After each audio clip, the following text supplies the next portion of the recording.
الأصدقاء السلام عليكم. Bonjour ou bonsoir les amis. J'espère que vous allez bien partout où vous vous trouvez.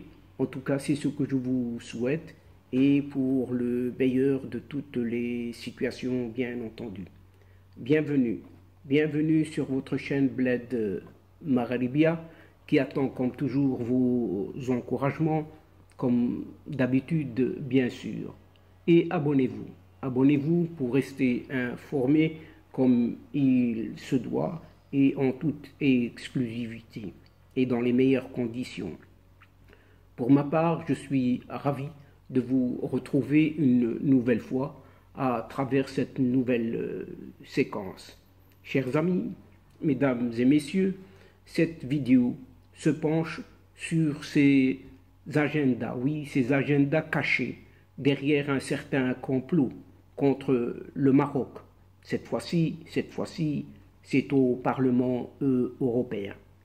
Tous ces derniers mois, le Maroc a fait l'objet d'une campagne médiatico-politique tout à fait injustifiée, un acharnement qui ne dit pas son nom, porté par certaines parties, des partis hostiles à ce royaume marocain, cherchant à impliquer le Parlement européen contre un certain partenariat solide, privilégié entre Rabat et Bruxelles. Jusqu'où? Oui, chers amis, jusqu'où veulent-elles en venir? En tout cas, ces partis, oui, ces partis qui en veulent à ce partenariat maroco-européen. Et contrairement à ce que prétendent certaines parties, ce n'est pas le Maroc, non, ce n'est pas le Maroc qui mènerait des actions pour influencer les décisions européennes au sein du Parlement européen. Mais c'est tout à fait le contraire, oui, tout à fait le contraire.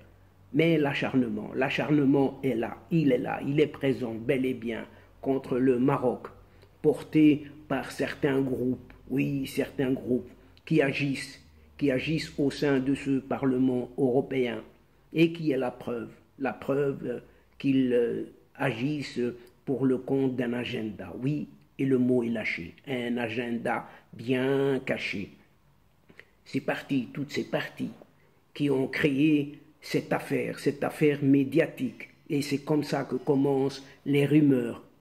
Les rumeurs, à l'instar de ce Qatar Gate, oui, sont les mêmes aujourd'hui qui s'activent pour impliquer le Parlement européen dans des initiatives hostiles, cette fois-ci au Maroc, avec des projets de résolution, des propositions d'amendements, etc., etc. Et la liste est non exhaustive, elle est tellement longue.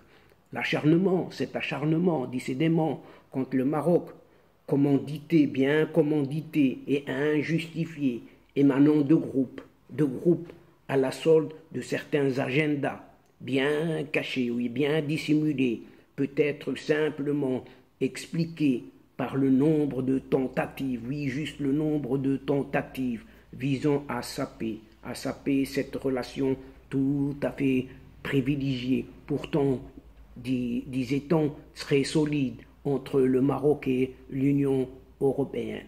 Pas moins, écoutez bien, pas moins de 112 questions parlementaires. Oui, vous avez bien entendu, 112 questions parlementaires ont été adressées depuis le début de cette législature. 18 tentatives d'amendement en 2022, 4 tentatives de résolution en 2022, dont une résolution adoptée en 2021. Événement, oui, de la ville marocaine de Ceuta. Oui, la résolution a été adoptée en 2021 qui concerne cet événement de la ville marocaine de Ceuta. Et deux tentatives de nomination au prix Sakharov de personnes qui n'ont rien à voir, qui n'ont rien à voir avec les droits de l'homme, tout à fait à côté de la plaque, oui, à côté de leur pompe, et 3 résolutions complètement avortées concernant le cas d'un certain Omar Radi en 2022 également.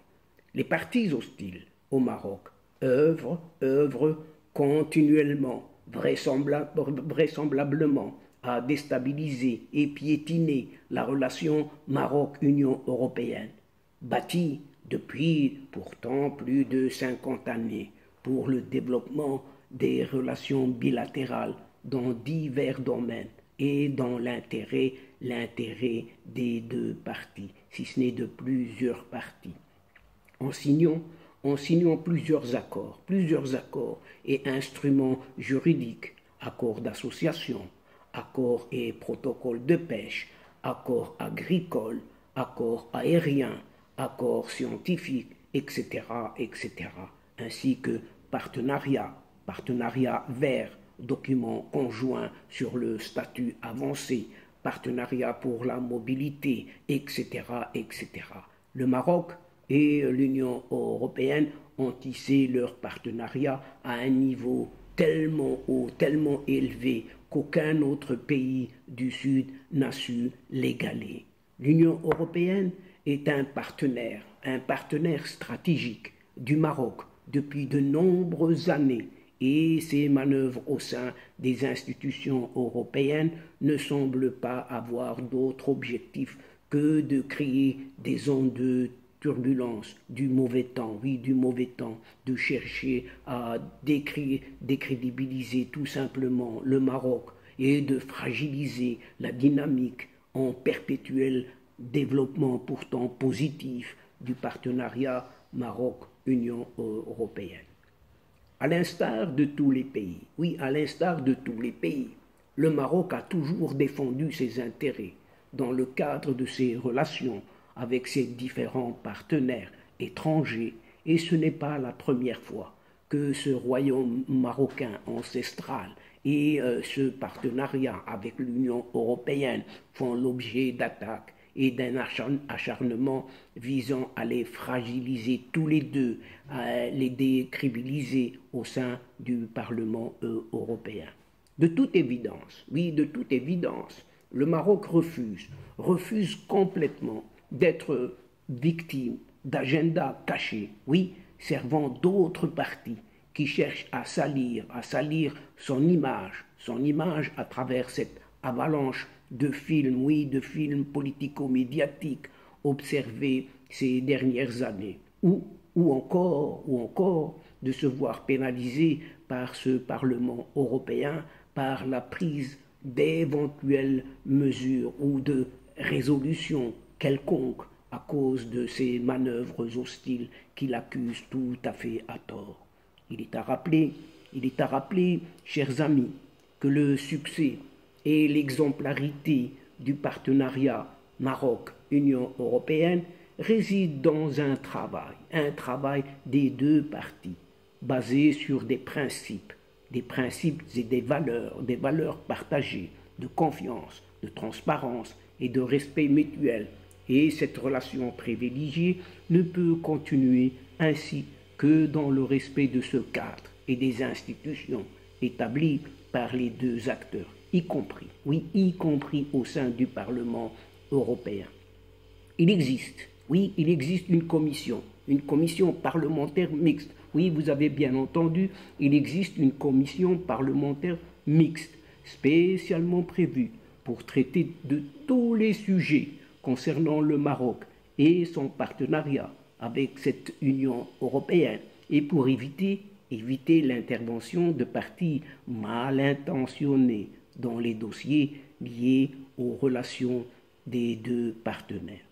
C'est le Maroc qui a insisté pour renforcer le rôle de cette commission parlementaire mixte, alors que le côté européen a longuement tenté d'éviter cette opérationnalisation durant cette législature. Pour lutter contre toute forme de dérive de certains eurodéputés au sein de ce Parlement européen qui servent, oui, qui servent cet agenda caché, caché, provenant probablement d'un voisin marocain, oui, qui se trouve juste à côté de la porte, oui, c'est une porte située du côté est, et de son moutard, oui, qu'elle a créé, qui est ce Polisario, et qui échappe au contrôle de cette institution, comme la création sur demande de ces derniers, de ces deux, oui, la maman et le moutard, dernier d'un intergroupe nommé Sahara occidental. Il paraît plus qu'urgent de renforcer les règles de transparence, paraît-il, oui, paraît-il, au sein de ce Parlement européen. Et donc, chers amis, mesdames et messieurs, c'est sur ce climat, les chers amis de la chaîne, c'est ici, c'est sur ce climat que prend fin cette